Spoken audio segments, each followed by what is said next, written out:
നിഗൂഢമായ ഒരു രഹസ്യത്തിൻ്റെ ആഘോഷമാണ് ഇന്ന് ആഗോള കത്തോലിക്ക സഭ കൊണ്ടാടുന്നത്. അതെ, പരിശുദ്ധ തൃത്വത്തിൻ്റെ തിരുനാൾ. പെന്തകുസ്ത കഴിഞ്ഞു വരുന്ന ഞായറാഴ്ചയാണ് തിരുസഭ ഈ തിരുനാൾ ആഘോഷിക്കുന്നത്. പരിശുദ്ധ തൃത്വത്തിൻ്റെ ഞായറാഴ്ചയെന്നും ഈ ദിവസത്തെ വിശേഷിപ്പിക്കാറുണ്ട്. ജോൺ 22 പാപ്പയാണ് സഭയിൽ തൃത്വ തിരുനാൾ ഔദ്യോഗികമായി ഉദ്ഘാടനം ചെയ്തത്. മനുഷ്യബുദ്ധിക്ക് ഗ്രഹിക്കാൻ ബുദ്ധിമുട്ടുള്ളതും ദൈവത്തിൽ വെളിപ്പെട്ടതുമായ ഒന്നായതുകൊണ്ടാണ് നിഗൂഢമായ രഹസ്യത്തിൻ്റെ ആഘോഷമായി പരിശുദ്ധ തൃത്വത്തിൻ്റെ തിരുനാളിനെ വിശേഷിപ്പിക്കുന്നത്. വിശുദ്ധ ലൂക്കായുടെ സുവിശേഷം 10 അധ്യായം 21-22 തിരുവചനങ്ങളിലാണ് താൻ പുത്രനാണെന്ന രഹസ്യവും പിതാവുമായുള്ള ബന്ധവും ക്രിസ്തു വെളിപ്പെടുത്തുന്നത്. ആ സമയം തന്നെ പരിശുദ്ധാത്മാവിൽ ആനന്ദിച്ച് അവൻ പറഞ്ഞു, സ്വർഗത്തിൻ്റെയും ഭൂമിയുടെയും കർത്താവായ പിതാവേ, അവിടുത്തെ ഞാൻ സ്തുതിക്കുന്നു. എന്തെന്നാൽ അങ്ങ് ഇവ ജ്ഞാനികളിൽ നിന്നും ബുദ്ധിമാന്മാരിൽ നിന്നും മറച്ചു വയ്ക്കുകയും ശിശുക്കൾക്ക് വെളിപ്പെടുത്തുകയും ചെയ്തു. അതേ പിതാവേ, അതായിരുന്നു അവിടുത്തെ ഇഷ്ടം. എല്ലാ കാര്യങ്ങളും പിതാവ് എന്നെ ഏൽപ്പിച്ചിരിക്കുന്നു. പുത്രൻ ആരെന്ന് പിതാവല്ലാതെ ആരും ഗ്രഹിക്കുന്നില്ല.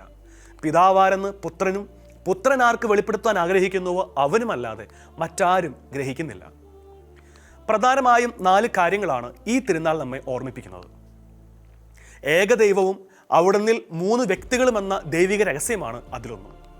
പിതാവ്, പുത്രൻ, പരിശുദ്ധാത്മാവ് എന്നിവയാണ് ദൈവത്തിലെ 3 ആളുകൾ.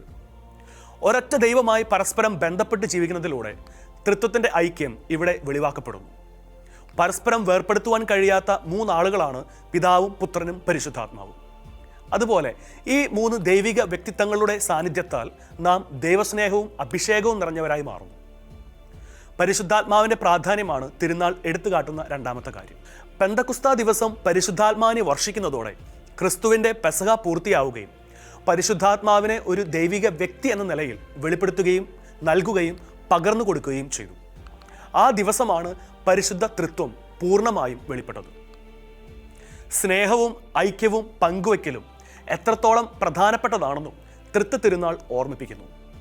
പരിശുദ്ധ തൃത്വത്തിൻ്റെ സ്നേഹം തിരിച്ചറിഞ്ഞ് അതിൽ ജീവിക്കുവാൻ ആഗ്രഹിക്കുന്ന വിശ്വാസികളുടെ കൂട്ടായ്മയായ സഭ തൻ്റെ ജീവിതത്തിൽ പരിശുദ്ധ തൃത്വത്തിൻ്റെ സ്വഭാവം പ്രകടമാക്കേണ്ടതാണ് എന്നതാണ് 4ാമത്തെ കാര്യം. പരിശുദ്ധ തൃത്വത്തോട് ഏറ്റവും അധികം ബന്ധപ്പെട്ട് നിന്ന വ്യക്തി എന്ന നിലയിൽ പരിശുദ്ധ അമ്മയെക്കുറിച്ചും ഈ ദിനത്തിൽ നാം ധ്യാനിക്കേണ്ടതുണ്ട്.